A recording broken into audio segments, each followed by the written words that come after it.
அறிஞர் டாக்டர் கலைஞர் அப்படிங்கிற அந்த ஆகச் சிறந்த ஆளுமை எவ்வளவு நல்ல விஷயங்கள் செஞ்சிருக்கிறார் தெரியுமா? உதாரணத்துக்கு இந்த வீடியோல மெட்ராஸ் இஎன்டி ஆராய்ச்சி நிறுவனத்தின் நிறுவனர் டாக்டர் மோகன் காமேஸ்வரன் கூறுவதை கேளுங்க.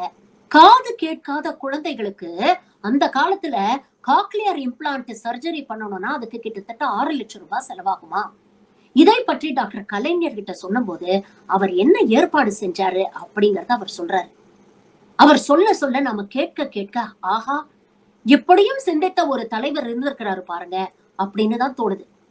முதலமைச்சருடைய அந்த சிஎம் இன்சூரன்ஸ் ஸ்கீமுக்கு கீழே 2010ஆம் ஆண்டே கிட்டத்தட்ட 2000க்கும் மேற்பட்ட குழந்தைகளுக்கு காக்லியர் இம்ப்ளான்ட் சர்ஜரி அரசு செலவுல பண்ணிருக்கிறாங்க.